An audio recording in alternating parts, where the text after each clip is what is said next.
दूसरा है मूल्यवासी बहुजन समाज की आज़ादी सभी परिवर्तनकारी संगठनों को मिलजुल कर जन आंदोलन निर्माण कर किए बगैर संभव नहीं है। हिंदू मुस्लिम धार्मिक ध्रुवीकरण से देश विभाजन का खतरा एक चिंता है और जाति जागृति अंतिमता भावनावाद का पक्ष बनेगी एक गंभीर चर्चा। ये दो तीन मुद्दे हैं जिनके बारे में कुछ बातें आप लोगों को मैं बताना चाहता हूँ। पहली बात तो ये है कि ओबीसी की जाति आधारित गिनती क्यों नहीं हो रही।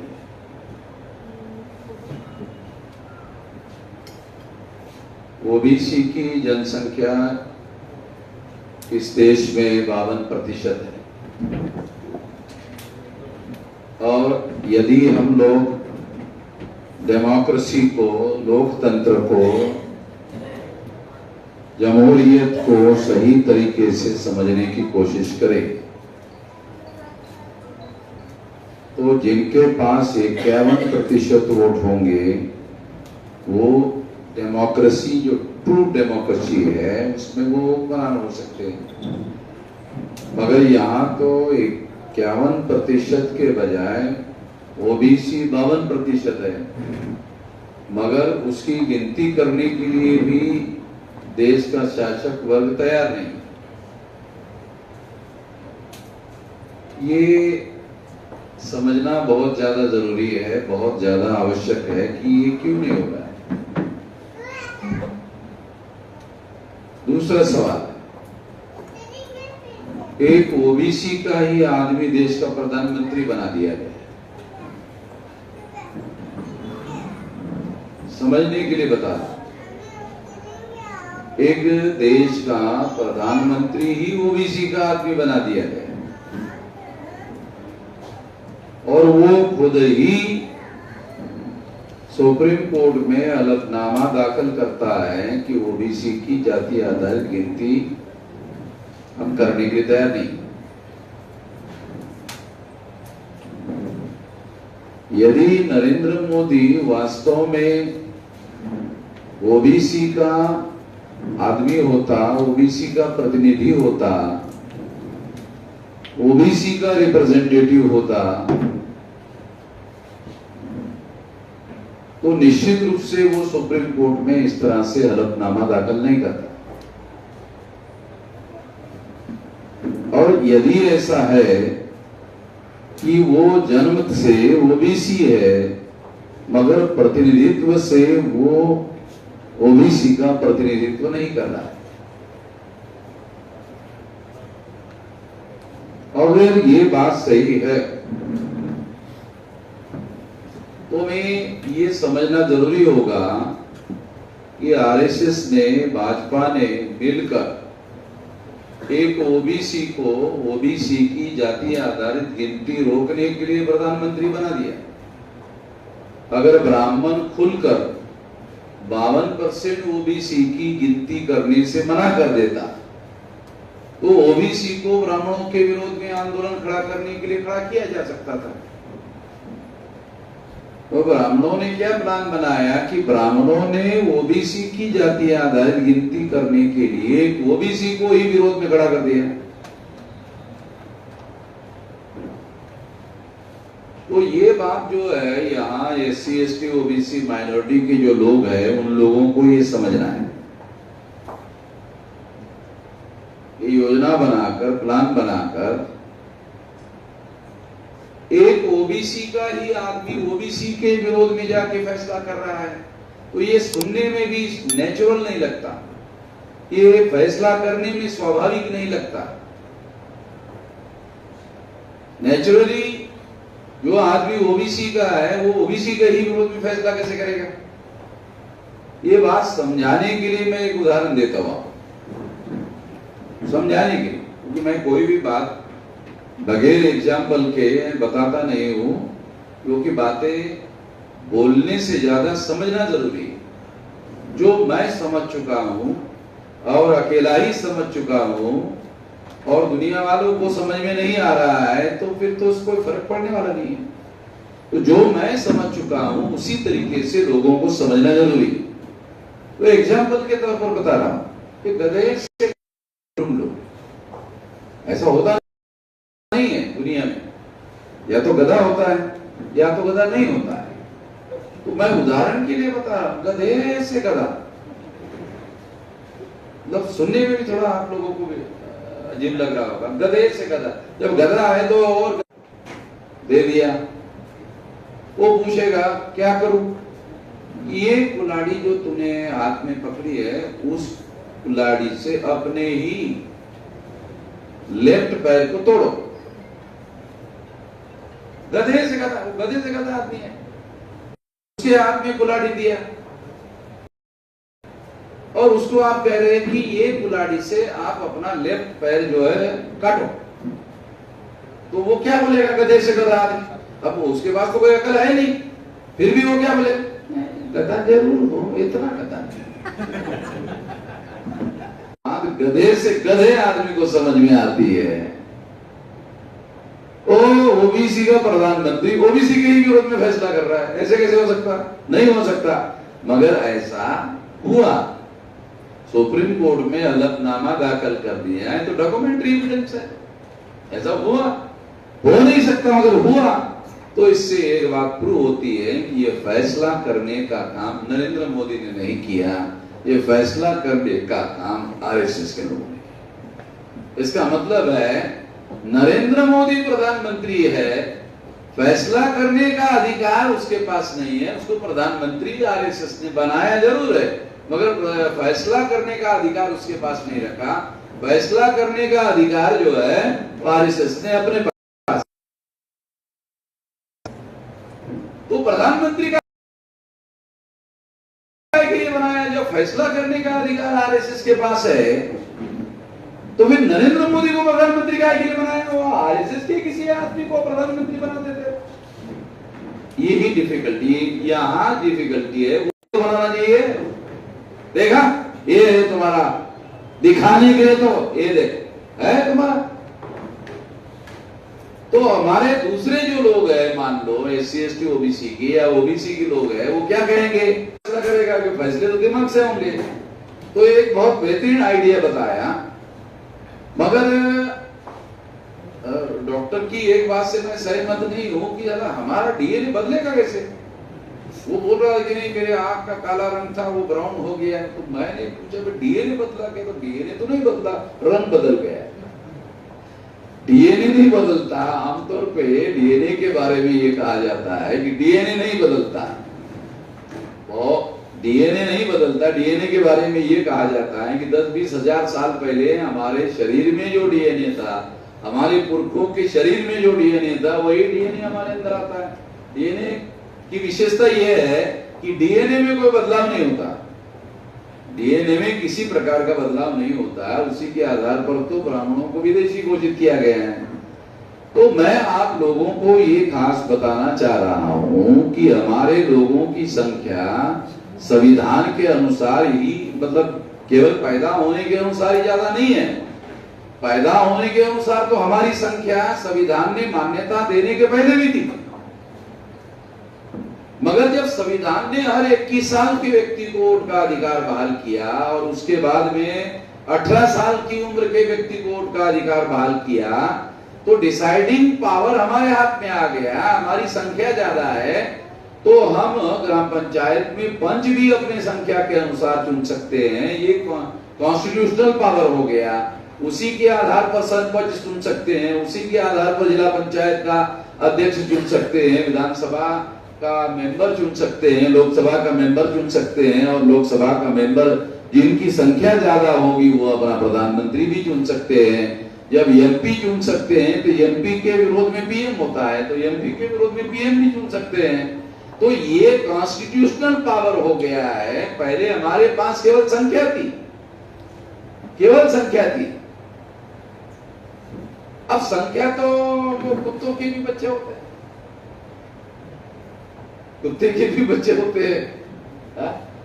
और ये तो नहीं दुनिया में, शायद आप लोगों को पता नहीं, मैं तो देहाती आदमी हूँ, देहाती तजुर्बा बताते रहता हूँ कि कुत्ते के बच्चे होते हैं तो आप कुत्ते के बच्चे को आसानी से हाथ नहीं लगा सकते, वो माँ जो है वो काटती है, तो अपने बच्चे का प्रोटेक्शन करने का काम भी करती है। कुत्ते ये मत समझना कि कुत्ते के बच्चे तो उसका प्रोटेक्शन नहीं, उसकी माँ उसका प्रोटेक्शन करती है। उसको आप हाथ नहीं लगा सकते, उसके बच्चे को वो काटती है, और थोड़े थोड़े देर में वो अपने बच्चे का पालन पोषण करने के लिए खाना तैयार करती है, दूध पैदा करती है, और फिर थोड़े थोड़े देर के बाद में अपने बच्चों के पास आती है और अपने बच्चों को दूध पिलाकर उसका पालन पोषण करती है। ऐसा नहीं कि केवल इंसान ही अपने बच्चों का पालन पोषण करते हैं, कुत्तों को भी मैं अपनी आंखों से देहाती तजुर्बा बता रहा हूं पालन पोषण करते हुए। तो संख्या तो कुत्तों की भी थी, तो संख्या को कॉन्स्टिट्यूशनल रिकॉग्नाइजेशन होना, हर 21 साल के व्यक्ति को वोट का अधिकार हो गया, हर 18 साल के व्यक्ति को वोट का अधिकार हो गया, इसके आधार पर कौन देश का एमएलए होगा और कौन एमपी होगा और कौन पीएम होगा, वो वोट के आधार पर डिसाइड होता है।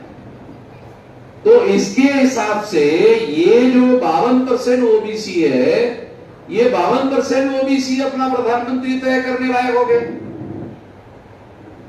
इसलिए प्लान बनाकर, योजना बनाकर ब्राह्मणों ने प्लान बनाया, योजना बनाया कि ओबीसी के लोगों पर उन्होंने विशेष ध्यान दिया, ओबीसी का प्रधानमंत्री बनाया। इसका ये सबूत के तौर पर पेश कर रहा हूं कि ओबीसी पर ब्राह्मणों ने विशेष ध्यान दिया, और ओबीसी ने इस बात का अभियान चलाया कि तुम ओबीसी नहीं हो, तुम हिंदू हो। मैं खास बात आप लोगों को समझा रहा हूं कि ब्राह्मणों ने सबसे ज्यादा ओबीसी के अंदर यह अभियान चलाया कि ओबीसी को ये कहा कि तुम हिंदू हो।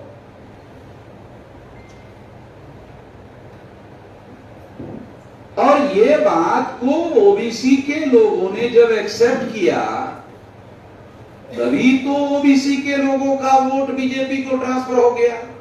इसी की वजह से दिल्ली में बीजेपी की सत्ता आ गई। ये तो फैक्चुअल डॉक्यूमेंट्री एविडेंस हो गया इलेक्शन कमीशन के रिकॉर्ड में।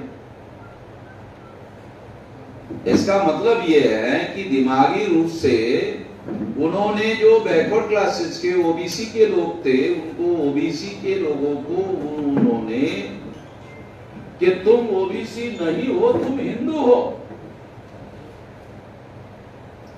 जब ओबीसी के लोगों ने अपने को हिंदू एक्सेप्ट किया, तो फिर उनकी ओबीसी की गिनती करने के लिए दूसरे लोग राजी कैसे होंगे? जब उनकी खुद ही डिमांड नहीं है, जब वो खुद ही अपने को हिंदू कह रहे हैं ओबीसी कहने के बजाय, तो उनकी गिनती दूसरे लोग क्यों करेंगे ओबीसी के नाम पर? जो असली बड़ा मुद्दा है ओबीसी की गिनती को रोकने का, वो ओबीसी के अंदर से हो रहा है। हमें क्या लगता है, अरे 52% ओबीसी है। अभी कुछ दिन पहले नरेंद्र मोदी ने कहा जानवरों की संख्या बढ़ गई है।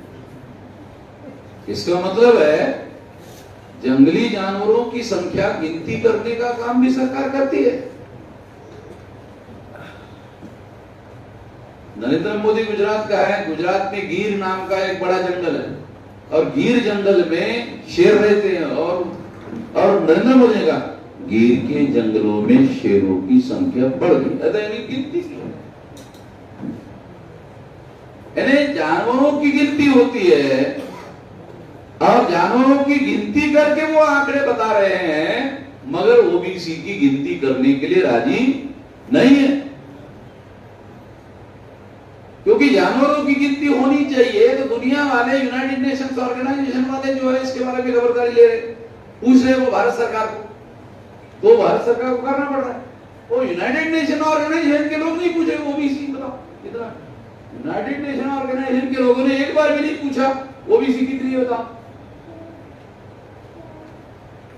ओबीसी की संख्या कितनी है। ओबीसी जब तक ये मांग नहीं करेगा, ये डिमांड पैदा नहीं करेगा, और वो डिमांड पैदा करने के पहले ही ब्राह्मणों ने उनमें एक मूवमेंट चलाया, तुम ओबीसी नहीं हो, तुम तो हिंदू हो।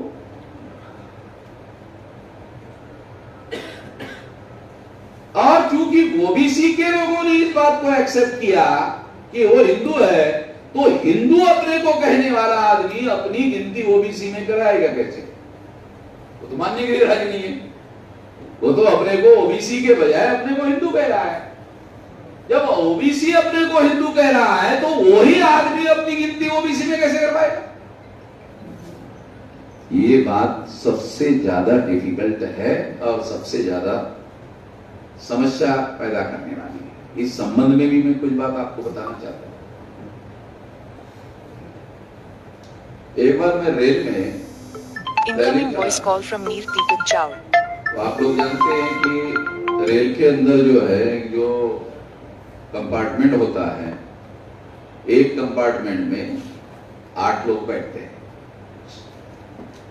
साइड में 2 लोग बैठते हैं और इधर उधर 3-3 8 लोग बैठते हैं। तो उस 8 लोगों में एक ही ब्राह्मण था और वो अकेला ही बहुत देर से अकेला बोल रहा है, बाकी सारे लोग सुन रहे हैं, अकेला बोल रहा है। यानी उसके अंदर सुपीरियरिटी कॉम्प्लेक्स होता है और वो ये सोचता है कि गधे लोगों को कहां अकल है, वो ऐसा अंदर से मान कर ही चलता है। तो वो सारे लोग जो है हाँ कर रहे थे, मैं उनके इसमें वो प्लेटफॉर्म उधर ही था, मैं उनमें शामिल नहीं था। ब्राह्मण ने नोट किया ये 6 आदमी अलग आदमी लग रहा है, ये मेरी चर्चा में शामिल नहीं है। घंटा 2 घंटे के बाद उसने इस बात को नोट किया। नोट करने के बाद मुझे आवाज दिया, अरे भाई साहब आप चर्चा में शामिल नहीं। अब वो मुझे जानता नहीं था मैं कौन हूं, तो वो मुझे जानता नहीं था। वो अगर ब्राह्मण है तो मैं वामन हूँ, वो उसको मालूम नहीं था। तो मैंने उसको कहा, पंडित जी मुझे शामिल होना चाहिए, देखो सोच के बताना, बाद में मत बोलना, सोच के बताओ मुझे शामिल होना चाहिए। हाँ, अब वो मुझे जानता तो था नहीं। हाँ शामिल होना चाहिए, देखो मैंने कहा, पहले दोबारा बोल रहा हूं, मुझे शामिल होना चाहिए ना। हाँ हाँ होना चाहिए, चलो मैंने कहा शामिल। तो मैंने उसको कहा कि एक छोटा सवाल पूछता है, क्योंकि आप तो पंडित जी हैं, आप तो विद्वान आदमी हैं। तो मैंने छोटा सवाल पूछा, छोटा सवाल ये पूछा क्योंकि ये ओबीसी से रिलेटेड वो मुद्दा है, इसलिए आपको वो एग्जाम्पल बता। उसको पूछा, क्या पूछा कि पंडित जी ये बताइए कि हिंदू धर्म के धर्म ग्रंथों का नाम बताइए। तो उसने बताया वेद, श्रुति, स्मृति, पुराण, रामायण, महाभारत, गीता। तो मैंने पंडित जी को कहा, पंडित जी मैंने आपको हिंदू धर्म के धर्म ग्रंथ पूछा, आपने ब्राह्मण धर्म के धर्म ग्रंथ बता दिया। वो उसको मालूम नहीं था, वो किस आदमी से पाला पड़ गया उसका। मैंने आपको हिंदू धर्म के धर्म ग्रंथ पूछा, आपने ब्राह्मण धर्म के धर्म ग्रंथ बता दिया।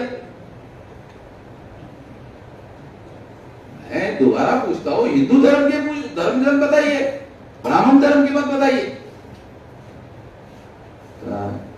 ब्राह्मण धर्म और हिंदू धर्म एक ही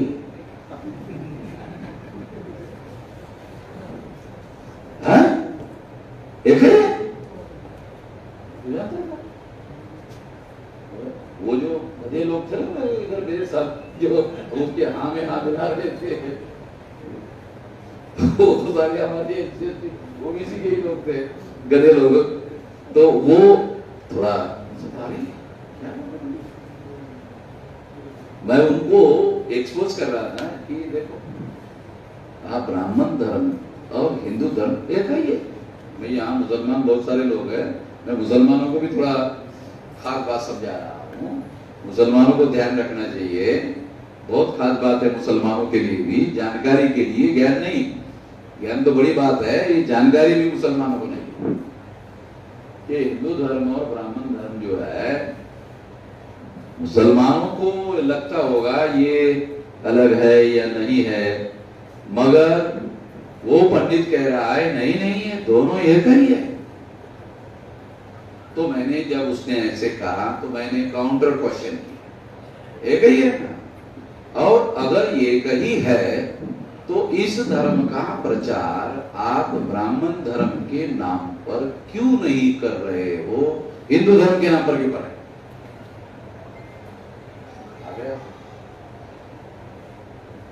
2 घंटे से बकबक कर रहा था, एकदम चुप हो गया और बोलना ही बंद कर दिया। खत्म हो गई चर्चा, बंद हो।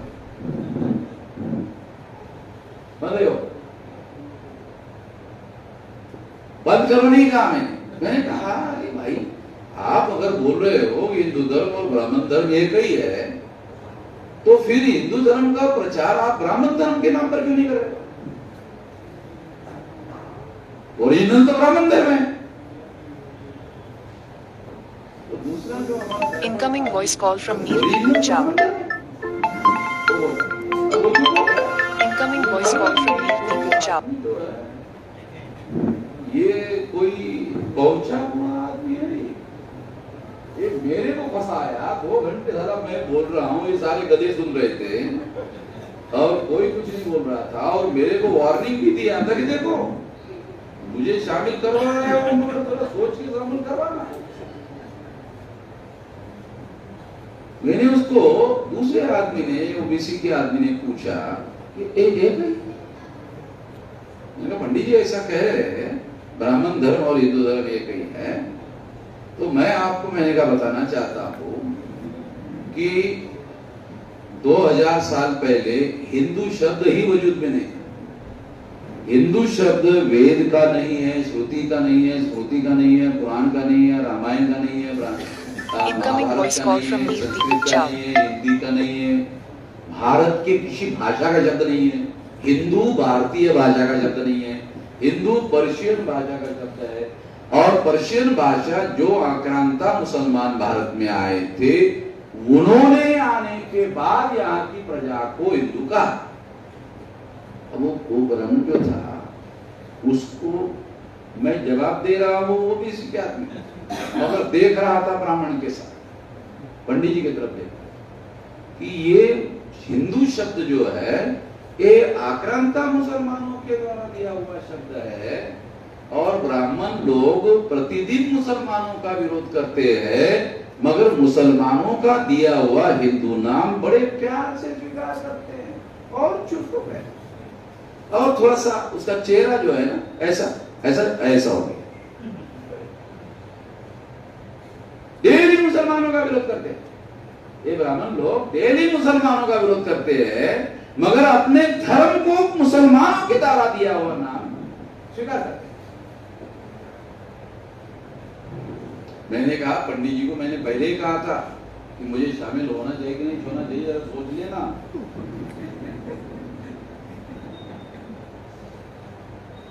इतने में क्या हुआ, इतने में गाड़ी रुक गई, स्टेशन आ गया। वो स्टेशन पर वो उतरने वाला नहीं था, उसने झोला उठाया कि मेरा स्टेशन आ गया। मैंने कहा पंडित जी आप तो बोल रहे थे कि आपको और 2 घंटे आगे जाना। नहीं भाई याद आ गया, कुछ काम याद आ गया, अभी यही उतरना है, वही उतरना है।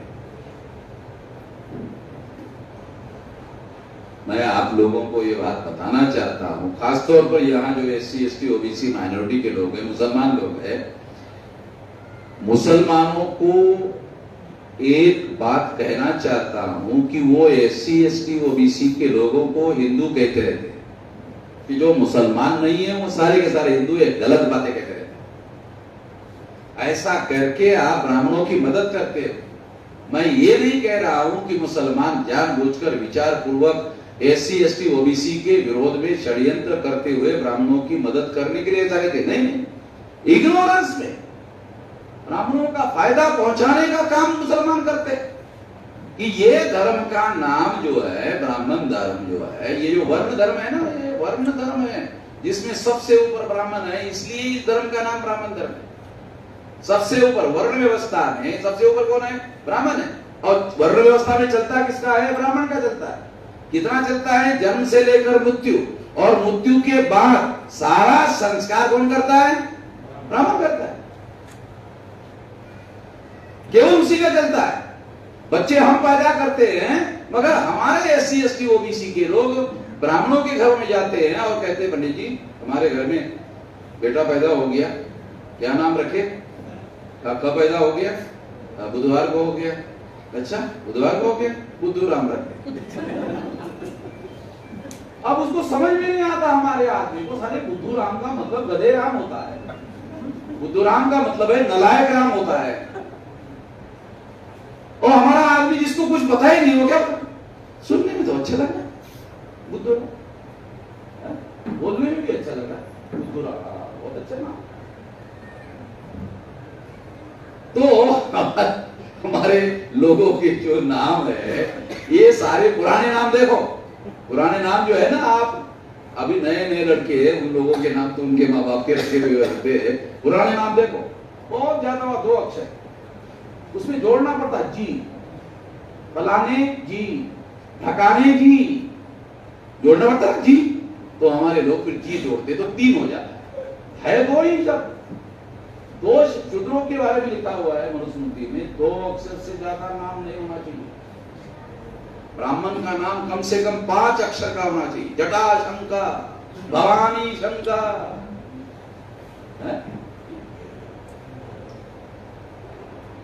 तो हमारे लोगों का नाम जो है तमाम शूद्रों शूद्रों का 2 अक्षर से ज्यादा नहीं होता। तो हम लोग उसके जी लगा देते हैं। तो मैं आपको बहुत खास बात समझाने के लिए उदाहरण दे रहा था कि ये जो ब्राह्मण धर्म का ओरिजिनल नाम है, ये ओरिजिनल नाम ब्राह्मण धर्म है, हिंदू धर्म नहीं है।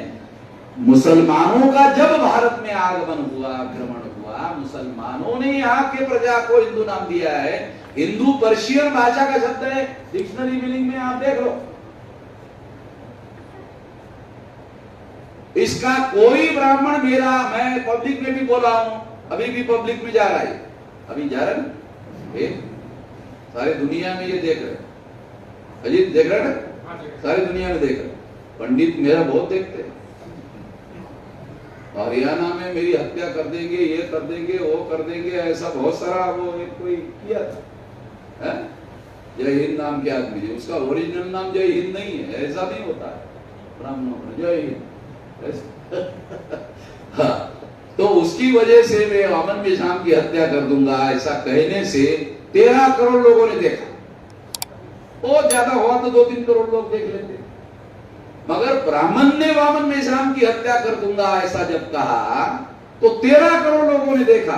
तो मैंने 13 करोड़ लोगों ने देखने के बाद में मैंने ब्राह्मण को धन्यवाद दिया कि पंडित जी, हरियाणा में क्यों, सारे देश भर में जा के कर, मेरा काम सला आसान हो जाए। मेरे लोग कम सुनते हैं, तुम्हारी वजह से ज्यादा सुनते हैं। अगर तुम इसी तरह से साल भर मेरा काम कर दो तो सारे देश के 100 करोड़ लोग सारी मेरी सुन लेंगे, और 100 करोड़ सुन लेंगे तो फिर तुम्हारे 3-13 बजाने में मुझे ज्यादा समय नहीं लगेगा, क्योंकि मेरी आवाज ज्यादा लोगों तक पहुंचना नहीं चाहिए। इसलिए तुमने प्रिंट मीडिया में मेरी खबरें छापना बंद कर दिया, इलेक्ट्रॉनिक मीडिया में मेरी खबरें छापना तुमने बंद कर दिया। तो मैं जो है सोशल मीडिया में अभियान चलाता हूं तो करोड़ों लोगों में मैसेज आता है। तो इस तरह से मैं ये बात खास तौर पर आपको समझा रहा हूं। और मुसलमान अपने फायदे के लिए एक काम करे कि वो SC ST OBC के लिए हिंदू कहना बंद कर दे, 50% आपका काम आसान हो जाएगा। मुसलमानों के विरोध में फसाद करने के लिए SC ST OBC का इस्तेमाल होता है, और वो SC ST OBC मुसलमानों के घरों में, मुसलमानों के बस्तियों में जाकर फसाद करने के लिए ब्राह्मणों की मदद करते हैं, जो अपने को हिंदू कहते हैं। जो अपने को SC ST OBC कहेगा वो ब्राह्मणों के कहने पर मुसलमानों के घरों में जाके हमला नहीं करेगा। बहुत खास बात समझा रहा हूं आप लोगों को, और तमाम जितने भी मुसलमान सारे देश भर में और दुनिया भर में सुन रहे हैं उन लोगों को बता रहा हूं कि SC ST OBC के लोगों को आप हिंदू मत कहो। मैंने कई मुसलमानों को ऐसा कहा तो कुछ मुसलमानों ने कहा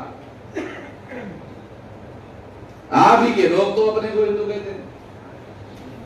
कुछ मुसलमानों ने मुझे कहा, अब उनको मालूम नहीं वो वामन मेश्राम के साथ बात करना कितना मुश्किल मामला है। उन्होंने कहा कि आप ही के लोग तो हिंदू कहते हैं, मैंने कहा एक पागल आदमी चौराहे पर जोर जोर से चिल्ला रहा था कि रामनाथ कोविंद राष्ट्रपति नहीं है, मैं ही राष्ट्रपति हूं, मैं ही राष्ट्रपति हूं, रामनाथ कोविंद राष्ट्रपति नहीं है, मैं ही हूं। मान लोगे? कैसे मानूंगा? हमारा जो मौलाना भाई है वो क्या है, कैसे मानूंगा? तो मैंने कहा वो जो कथा अपने को हिंदू कहता है, नालायक अपने को साले को हिंदू कहता है अपने आप, उसको कैसे मानते हो? पागल तो है, जाहिल है। जाहिल तो तुम्हारा शब्द है ना। मैंने उसको कहा जाहिल भारत के भाषा का शब्द नहीं है। जाहिल शब्द हिंदी का नहीं है, मराठी का नहीं है, कन्नड़ी का नहीं है। जाहिल तो मुसलमानों की भाषा का शब्द है। जाहिल का मतलब है दुनिया भर का गधा, मतलब पहले नंबर का गधा। जाहिल का मतलब पहले नंबर का गधा। गधे बहुत है मगर जाहिल का मतलब है पहले नंबर का गधा। अब पहले नंबर का गधा अपने को हिंदू कहता है, उनको समझ में आना चाहिए पहले नंबर का गधा अपने को, जाहिल जो है अपने को हिंदू कहता है, तो उसको कोई मीनिंग है? अपने को कहता है हिंदू कहता है, कोई मीनिंग है? उसको पूछो, मैंने उसको कहा उसको पूछो, हाँ तुम्हारे हिंदू धर्म के धर्म ग्रंथ को नाम बताओ। पता ही जाहिल है ना, उसको पता ही नहीं। उसको पूछो भाई तुम हिंदू हो, चलो तुम्हारे धर्म ग्रंथ बताओ। है ही नहीं उसको पता कुछ भी। वो किस चीज का हिंदू है भाई? उसको अपने धर्म ग्रंथों का पता नहीं, धर्म ग्रंथों के नाम मालूम नहीं, धर्म ग्रंथों को पढ़ा कुछ नहीं है ना, ब्राह्मणों ने उसको बताने का काम किया। क्योंकि ब्राह्मण इसलिए नहीं बताते हैं क्योंकि वो उनके खिलाफ लिखे हुए हैं, और उनके खिलाफ लिखे हुए धर्म ग्रंथ अगर उनको बताया जाए वो तो गाली देगा, उसको पंडित को मारेगा जूते से। ऐसी बातें लिखी हुई है, इसलिए वो उसको नहीं बताएगा। इसलिए मैं आप लोगों को खास तौर पर यह बात समझाने का प्रयास कर रहा हूं, बताने का प्रयास कर रहा हूं। ये जानना और समझना बहुत जरूरी है कि मुस्लिम लोग जो है SC ST OBC को हिंदू नहीं कहना चाहिए, और SC ST OBC के लोग अगर अपने को हिंदू कहते हैं तो वो जाहिल लोग हैं, उनकी बातों पर यकीन करने की जरूरत नहीं है। जहां तीसरा बात है, अगर ब्राह्मण SC ST OBC को हिंदू कहते हैं कहने दो, अगर ब्राह्मण SC ST OBC को हिंदू कहते हैं कहने दो, उसको हम निपट लेंगे। ब्राह्मण अगर SC ST OBC को हिंदू कहते हैं तो ब्राह्मणों को हम निपट लेंगे। हम मुसलमानों को निपटना नहीं चाहते, लिपटना चाहते भाई, भाईचारे में लिपटना चाहते हैं। अगर वो हम लोगों को गुलाम बनाने के लिए हिंदू कहते हैं तो वो गुलाम बनाने के लिए हिंदू कहते हैं, तो गुलामों को आजाद करने का इतिहास है इस्लाम का है? मोहम्मद साहब ने गुलाम को अपने कंधे पर अजान देने के लिए चढ़ाया। आप ही लोग बताते ना मुझे कि गुलाम को मोहम्मद साहब ने अपने कंधे पर चढ़ाकर अजान दिलवाई। तो गुलामों को आजाद करने का काम मोहम्मद साहब ने किया। अगर ये इतिहास इस्लाम का है गुलामों को आजाद करने का, तो इधर गुलाम बनाने में ब्राह्मणों को मदद करने का काम क्यों कर रहे हो? कलंक लग जाएगा आपके ऊपर। आपका इतिहास तो ऐसा है नहीं, इस्लाम का इतिहास जो है ऐसा है नहीं तो कलंक लग जाएगा। आप कह सकते थे नहीं कल तक हमको जानकारी नहीं थी, अभी आगे नहीं होने देंगे। चलो कम से कम ये करो कि कल तक तो जानकारी नहीं थी, आज जानकारी हो गई, आज से आगे हम लोग ऐसा नहीं होने देंगे। चलो ऐसे ही करो। मेरे कहने का मतलब ये है कि आपको जो बात मैं कह रहा हूं वो इस्लाम के सिद्धांत के अनुसार करो। जो मैं सिद्धांत बता रहा हूं उसको छोड़ो, इस्लाम के सिद्धांत के अनुसार करो। इस्लाम गुलामी को बहुत बुरी चीज मानता है और ये इंसानियत के विरोध की चीज है, इसलिए इस्लाम इस बात को विरोध में मानता है। इसलिए इस बात को ध्यान में रखते हुए ऐसे किसी काम को हम लोगों को सक्रिय रूप से सहभागी होकर नहीं करना चाहिए। ब्राह्मण अगर इनको हिंदू कहता है तो कहने दो, ब्राह्मणों को निपट लेंगे, क्योंकि हम तो ब्राह्मणों को पब्लिकली कह रहे हैं, सवाल पूछ रहे हैं उनको। हाँ बताओ पंडित जी, मैंने पूना में सवाल पूछा, पूना ब्राह्मणों का गढ़ है, पूना में पब्लिक में सवाल पूछा पंडित जी कि SC ST OBC के लोग हिंदू हैं, बताओ किस आधार पर है? बताओ कोई सबूत बताओ, कोई धर्म ग्रंथ बताओ आप लोगों का जो धर्म ग्रंथ हमें हिंदू कहता है, बताओ। वेद श्रुति स्मृति पुराण रामायण महाभारत गीता में हमें हिंदू लिखा हुआ है? बताओ कहां लिखा हुआ है? कहीं लिखा हुआ नहीं है। इसलिए मैं आप लोगों को ये बता रहा हूं कि ये जो हिंदू के नाम पर अप्रत्यक्ष रूप से ब्राह्मण धर्म थोपने का काम है। ब्राह्मण धर्म क्या है? ब्राह्मण धर्म असली क्या है? वर्ण व्यवस्था, जिसमें इंसानों को 4 हिस्सों में बांटा गया। जाति व्यवस्था, जिसमें 6247 टुकड़ों में बांटा लोगों को। अंग्रेजों ने तो हिंदू मुसलमान 2 ही टुकड़ों में बांटा था, मगर ब्राह्मणों ने 1703 जातियों में शेड्यूल कास्ट को बांटा। शेड्यूल कास्ट की संख्या कितनी है? शेड्यूल कास्ट जाति की संख्या 1703। आदिवासी कितने हैं? 801। ओबीसी कितने हैं? 3743। ये तीनों आंकड़ों को इकट्ठा करो तो आंकड़ा बनता है 6247। ब्राह्मणों ने इंसानों को 6247 टुकड़ों में बांटा। अरे अंग्रेजों के बाप नहीं थे ब्राह्मण, बाप दादा लकड़दादा और न जाने साले कौन से दादा। अंग्रेजों ने तो केवल 2 ही टुकड़ों में बांटा।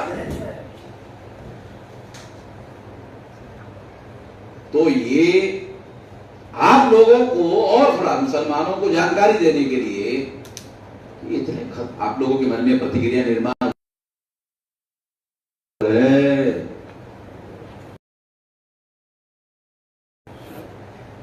जरा कुरान वुरान में जरा छानबीन करो तो आपको पता चलेगा ये ओरिजिनल ब्राह्मण जो है ब्राह्मण नहीं है, ये ओरिजिनल यहूदी है। और अगर ओरिजिनल यहूदी है तो कुरान में और मोहम्मद साहब ने यहूदियों के बारे में मुसलमानों को क्या कहा है मुझे बताने की जरूरत है? बोलो ना। आप लोगों को पता चला, हमसे हमको कम पता है, आप लोगों को ज्यादा पता है। तो ब्राह्मण ब्राह्मण नहीं है, ब्राह्मण तो इनका इंडियन वर्जन है यहूदियों का। ये ओरिजिनल यहूदी है।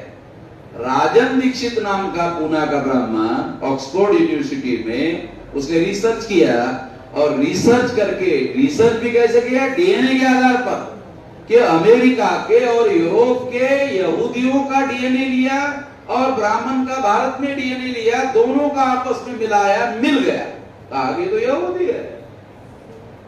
डीएनए के अनुसार प्रमाणित कर दिया राजन दीक्षित ने कि अमेरिका के यहूदी और यूरोप के यहूदी और भारत के ब्राह्मण एक ही है।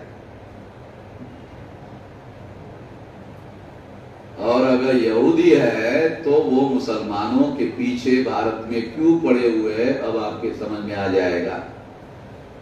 ब्राह्मण है इसलिए नहीं पीछे पड़े हुए, यहूदी है इसलिए पीछे पड़े हुए। अगर ये बात आपको समझ में आ जाए तो ये लड़ाई भविष्य में कैसे लड़नी होगी आप लोगों को विचार पूर्वक काम करना है। इनको यहूदी मानकर लड़ाई लड़ोगे तो लड़ाई की रणनीति बदलनी पड़ेगी। जो रणनीति आप लोग कर रहे हो अमल, उस तरीके से लड़ाई नहीं लड़ी जा सकती। तो ये बात जो है ओबीसी से रिलेटेड, ये बात दूसरा एस्पेक्ट मैंने आपको समझाने का प्रयास किया। आखिरी एस्पेक्ट, ओबीसी के लोगों को जगाना होगा ओबीसी के नाम।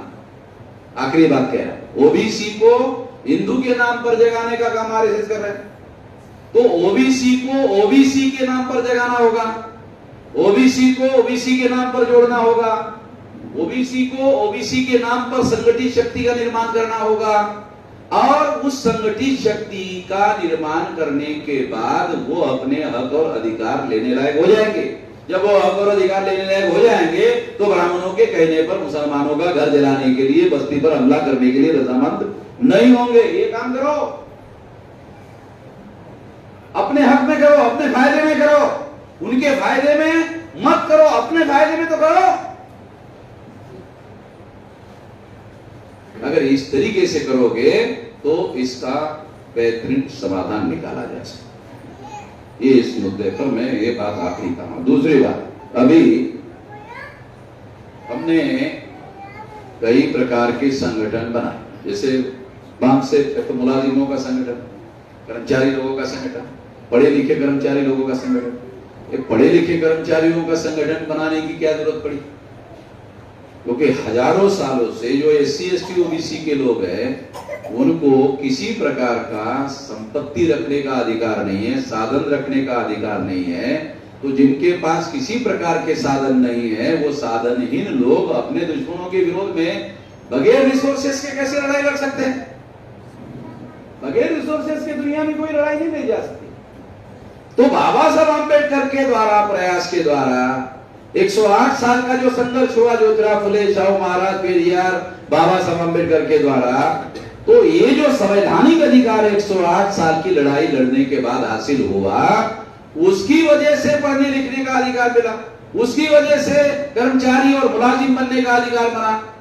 तो उसके घर में अगर चपरासी की नौकरी लग गई तो आप सेंट्रल गवर्नमेंट में चपरासी वाला जो आदमी जाओ 25,000 रुपए, मिनिमम 25,000 रुपए लेना। बाबू की नौकरी 50-60 हजार रुपए लेना। क्यों? डॉक्टर बराबर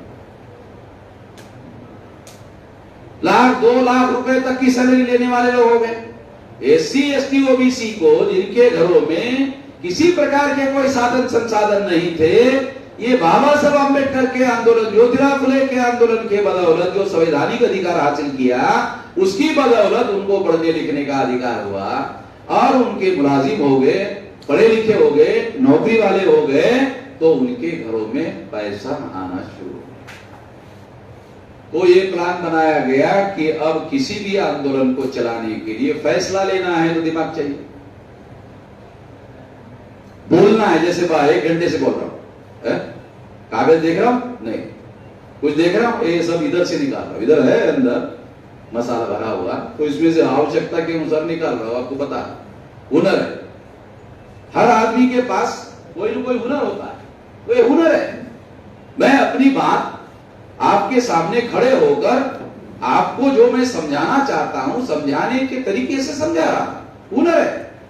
हर आदमी के पास कोई ना कोई हुनर होता है, पढ़े लिखे आदमी के पास कोई ना कोई हुनर होता है। तो बुद्धि होती है, तो हुनर होता है। अब तीसरा पैसा। ये सब करने के लिए चौथा चाहिए समय। हाँ, एक काम करना है। मैं नौकरी करता था सेंट्रल गवर्नमेंट में, नौकरी करता था तो नौकरी करूं या समाज का काम करूं, छोड़ दिया नौकरी। बाबा साहब अम्बेडकर को अंग्रेजों ने कहा था आपको हाईकोर्ट का जज बनाते हैं, तो उन्होंने कहा कि हाईकोर्ट का जज बनाओगे तो बात तो सही है कि मेरी आर्थिक प्रश्न तो हल हो जाएगा, जज मैं हाईकोर्ट का बनूंगा, मगर हाईकोर्ट का जज बनने के बाद मैं समाज का काम कैसे करूंगा? तो अंग्रेजों ने कहा नहीं, तो आप कर नहीं सकते, आप हाईकोर्ट का जज बनने के बाद समाज का काम नहीं कर सकते। तो उनकी आर्थिक स्थिति बहुत खराब थी, मगर उन्होंने हाईकोर्ट की जज बनने की नौकरी नहीं स्वीकार की अपने लोगों के लिए। उनके बच्चे मर गए, 4-4 बेटे मर गए, उनके मेडिकल का ट्रीटमेंट बाबा साहब अम्बेडकर नहीं कर पाए। हाईकोर्ट की नौकरी को स्वीकार नहीं किया क्योंकि समय नहीं दे पा रहे थे। समय बहुत ज्यादा जरूरी है किसी के आंदोलन करने के लिए। मैं सेंट्रल गवर्नमेंट में जॉब में था, छोड़ दिया और 24 घंटे यही काम करने लगे। तो अगर कोई अच्छा काम जिंदगी में करना है तो उसको समय लगाना पड़ता है। अगर अच्छे काम को करने के लिए आप समय नहीं लगाओगे, कुछ नहीं होने वाला। अच्छे काम को अच्छा कहते रहने से काम होने वाला नहीं है, अच्छा काम करना पड़ेगा, तब जाके वो अच्छा काम होगा। तो समय लगाना पड़ेगा। तो समय के साथ साथ उस काम को करने के लिए मेहनत करनी होगी। 5 बातें: बुद्धि, पैसा, हुनर, समय और मेहनत। 5 चीजें चाहिए किसी भी आंदोलन को करने के लिए, 5 चीजें चाहिए। तो इसलिए हम लोगों को किसी भी आंदोलन को आंदोलन की शक्ल में बदलना, बदलना। अगर हमारे पास संगठित शक्ति है, मैं 18 साल 3-4 महीने का रहा हो, तब मैं नौकरी में लग गया। तो जो आदमी मुझे ट्रेनिंग देता था डिपार्टमेंटल, वो क्या करता था, शाम के 6 बजे तक सेंट्रल गवर्नमेंट के काम की ट्रेनिंग देता था और 6 बजे के बाद बामसेप में लगे था, क्योंकि वो बामसेप का कार्य करता था। सुपरवाइजर ने उसको एक ही ट्रेनिंग देने के लिए कहा, साला वो 2-2 ट्रेनिंग देता था। शाम को 6 बजे तक वो सेंट्रल गवर्नमेंट की ट्रेनिंग देता था और 6 बजे के बाद बामसेप की ट्रेनिंग के लिए लेके जाता था। तो 18 साल 3-4 महीने का मैं था, तब से मैं ये काम कर रहा हूं। अभी मेरी 65 साल की उम्र हो गई है, इतने साल से कर रहा हूं। इतना समय लगा, इतना लंबा समय लगाया और इतना बड़ा संगठन, विशाल संगठन खड़ा किया। कल उत्तर प्रदेश के कन्नौज के पुलिस ने हमारे राष्ट्रीय स्तर के गौतम बंसोड़े को बेवजह, उसने कोई गलत काम नहीं किया, उसको अरेस्ट किया, एफआईआर भी दाखिल नहीं किया, डिटेन करके पुलिस स्टेशन में बिठा के रखा। मुझे मालूम हो गया, मैंने माइक पर वीडियो तैयार किया और उधर कहा कि अगर पुलिस वाले घंटे भरे में उसको बाहर नहीं निकालते हैं तो उत्तर प्रदेश बंद का ऐलान कर देता हूं। ऐसा कटिंग करके मैंने कार्यकर्ता को कहा ये कटिंग करके इंस्पेक्टर के पास पहुंचाओ, तो इंस्पेक्टर के पास पहुंच गया घंटे भरे में। देखा वामन मेश्राम ने उत्तर प्रदेश बंद का ऐलान किया, उसके लिए उसमें मैंने कहा वो इंस्पेक्टर जिम्मेदार होगा। जैसे उसने कहा इमीडिएट उसने टेलीफोन किया एसपी को टेलीफोन करने के बाद में जिसको उसने नीचे बिठा के रखा था, उसने इमीडिएट एक कांस्टेबल बोला, अरे कुर्सी ला, कुर्सी बुलाए, कुर्सी बैठ। मुझे पहले बोलना था ना वामन मेश्राम के आदमी। रात के 10 बजे उसको रिलीज कर दिया और जिन लोगों ने झूठा एफआईआर दाखिल कर दिया था उन्हीं के ऊपर केस आया, संगठित शक्ति के बल। जो संगठित शक्ति हमने निर्माण की, उस संगठित शक्ति के बल पर हम लोग ये कर रहे हैं।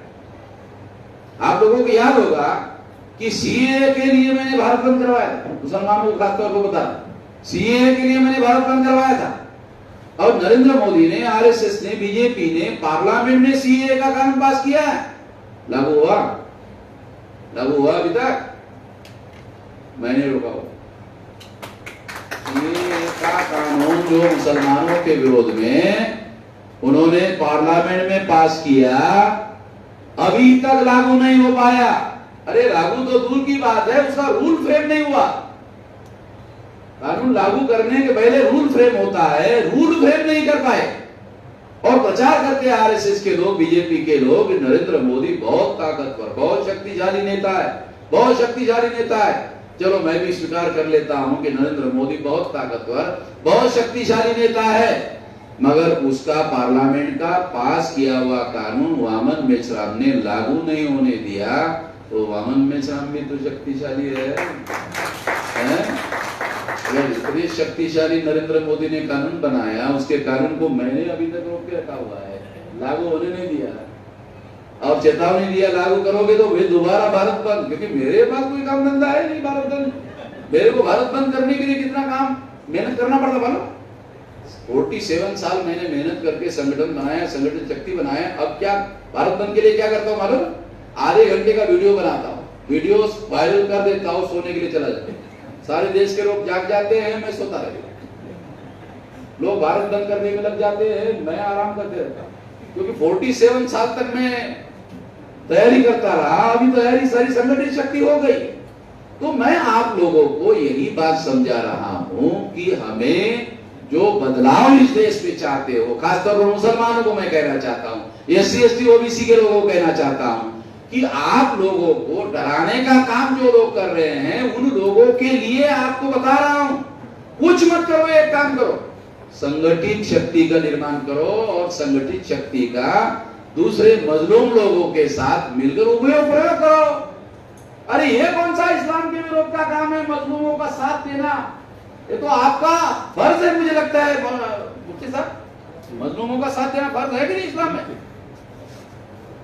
नहीं तो आखिरत में पूछा जाएगा मुफ्ती साहब, सही है वहां तो आखिरत में पूछा जाएगा कि आप लोगों को मैंने समझाया था, कुरान लिख करके दिया था, बढ़िया किताब आपको दिया था, वामन मेश्राम के पास तो ऐसी किताब थी नहीं, फिर भी वामन मेश्राम ने कार्यक्रम में बताया था। ऐसा अल्लाह ताला जो आखिरत में आपको बोलेगा, बताया था। आपके पास किताब होने के बावजूद भी वामन मेश्राम से मैंने आपको बतवाया। अल्लाह ताला क्या बोले? मैं नहीं बतवाया। हाँ, आप ही बोलते हो, क्योंकि कोई भी आदमी दुनिया में अल्लाह ताला के इशारे के बगैर कुछ कर नहीं सकता। अगर मैं ऐसा बोल रहा हूं तो फिर अल्लाह ताला की मर्जी होगी, मैं भी तो बोल रहा हूं। तो इसका मतलब यह है कि मजलूमों का साथ देना, जालिमों को रोकना, अरे ये तो सबसे ज्यादा अहम काम है। केवल दाढ़ी बढ़ाने से मुसलमान नहीं हो सकता, कुर्ता पैजामा पहनने से मुसलमान नहीं हो सकता, फर्ज भी तो है, फर्ज भी तो है, उस फर्ज को निभाना पड़ेगा। और इसलिए मैं कहता हूं कि अब हजारों सालों के SC ST OBC के लोग मजलूम हैं, ब्राह्मण इस देश में जालिम है। उन जालिमों के विरोध में आप लोग अगर हमारा साथ सहयोग करते हो तो साथ सहयोग करने से SC ST OBC से आपका भाईचारा बनेगा। अगर आपका भाईचारा बनेगा तो SC ST OBC के लोग ब्राह्मणों के कहने पर आपके घरों पर हमला करना बंद कर देंगे। हो गया हमला हल।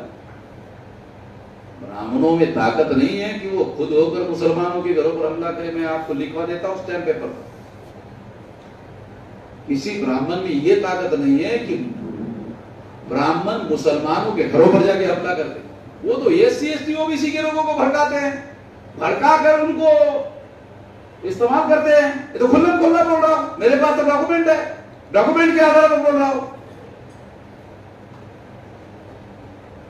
इसलिए ये बात मैं आपको समझा रहा हूं कि हम लोगों को आपस में जालिमों के विरोध में मजलूमों का गठबंधन बनाना, और ये गठबंधन SC ST OBC प्लस मुसलमान और तमाम किस्म के माइनॉरिटी के लोगों का ही नहीं बनाना पड़ेगा, बल्कि और तमाम प्रकार के जो छोटे छोटे संगठन तहसीलों में है, जिलों में है, कमिश्नरियों में है, उन संगठनों को भी इकट्ठा करने का कार्यक्रम हम लोग चला रहे हैं।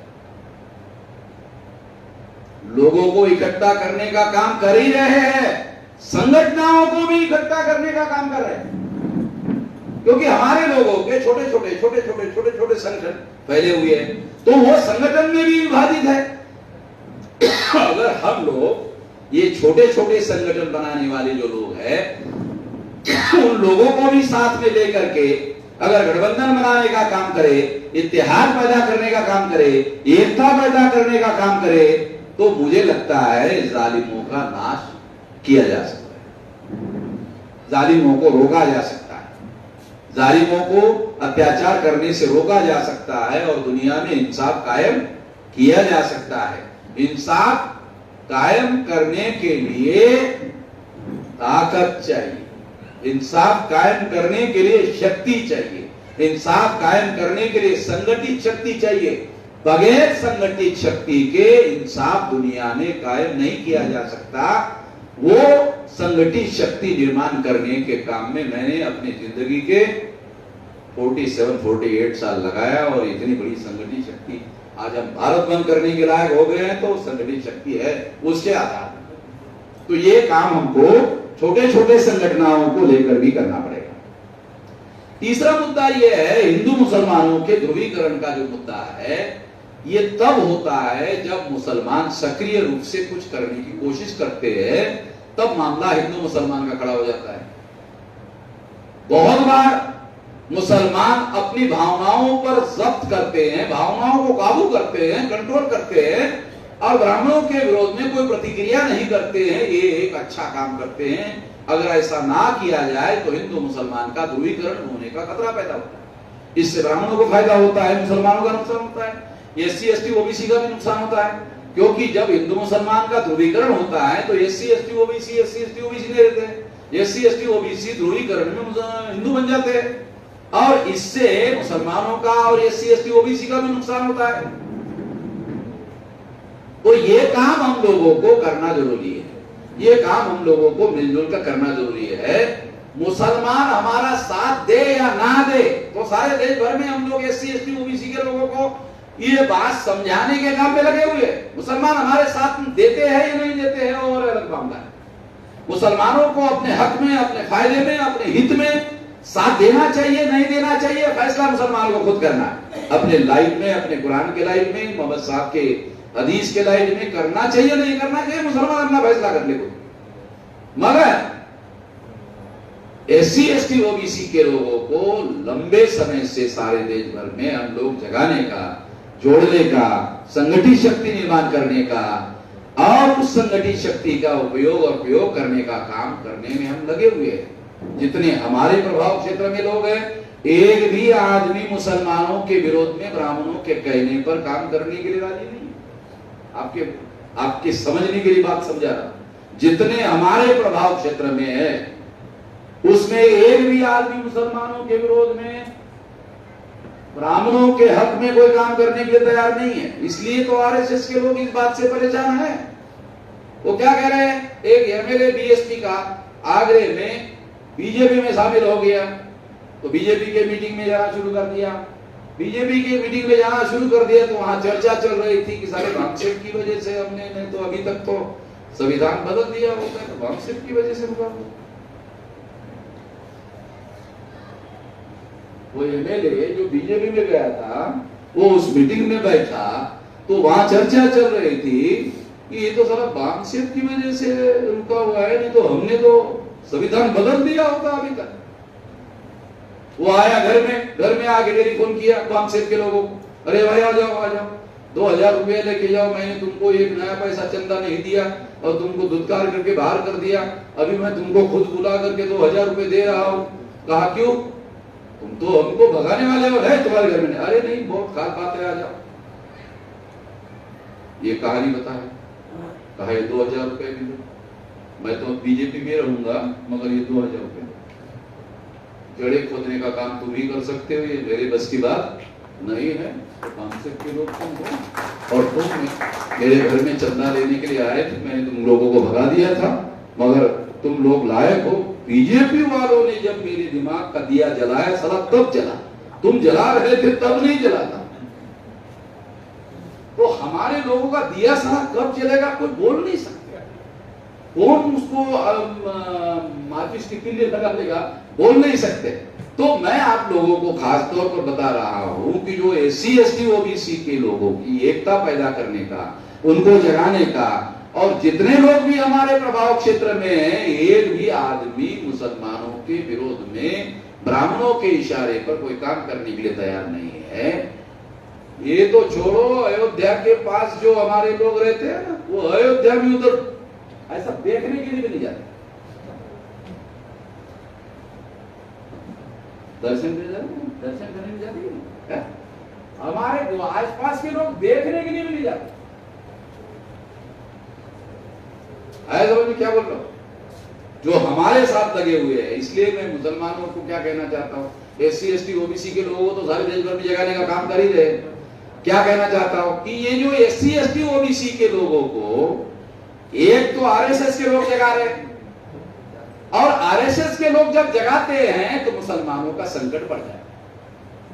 जब हम जगाते हैं तो वो जगा हुआ आदमी मुसलमानों के घरों में चलकर फसाद करने के लिए रजामंद नहीं होता है। तो आपको सोचना चाहिए कि कौन सी ताकत बढ़ानी चाहिए। संकट काल में जो आपकी मदद करे वही दोस्त। तो वास्तविक दोस्त की टेस्ट क्या है, रियल दोस्त की टेस्ट क्या है, रियल मित्र की टेस्ट क्या है? जो संकट में मदद करे वही वास्तविक दोस्त है। जो संकट में आपके मदद करने के लिए रजामंद ना हो वो आपका दोस्त नहीं माना जा सकता। वो अच्छी और मीठी बातें कर सकता हो मगर संकट काल में जब मदद ना करे उसको मददगार नहीं कहा जा सकता। इसलिए ये बात हम लोगों को ध्यान रखना होगा और इस तरीके का गठबंधन तैयार करना होगा, इस तरीके का इतिहाद कायम करना होगा, एकता कायम करनी होगी। इसके लिए हम लोग सारे देश भर में कोशिश कर रहे हैं। अभी लखनऊ में सितंबर में 18 सितंबर सैयद 18 सितंबर को अभी 18 से लेकर 22 राज्यों के मुसलमानों के साथ हमारी मीटिंग हुई है और 22 लगभग राज्यों के लोग जो है वहां आने वाले हैं लखनऊ में। और ये पहला इतना बड़ा प्रयास हो रहा है और इसमें बहुत सारे लोग जो है वो लगे हुए हैं, मुस्लिम लोग लगे हुए हैं और ये सब प्रयास संगठित प्रयास हो रहा है। और ये संगठित प्रयास करने के लिए सारे देश का जो वामसिक संगठन है वो मुसलमानों का संगठन बनाने के लिए जो मदद चाहिए वो मदद करने के लिए तैयार है। हमारे मुसलमानों के बहुत सारे पूर्णकालीन कार्यकर्ता हैं, उन पूर्णकालीन कार्यकर्ताओं को हम लोग ऑनरेरियम देते हैं, मानधन देते हैं। वो हमारा काम नहीं करते। हमने उनको कहा कि ऑनरेरियम ये एससी एसटी ओबीसी के लोग जो फंड इकट्ठा कर रहे हैं वो आप होल टाइमर के तौर पर काम करो और मुसलमानों को जगाओ, मुसलमानों को इकट्ठा करो, मुसलमानों को संगठन बनाओ, मुसलमानों की ताकत पैदा करो और वो ताकत जो है वो SC ST OBC के साथ मिलकर लड़ो, तब तो समस्या का समाधान होगा।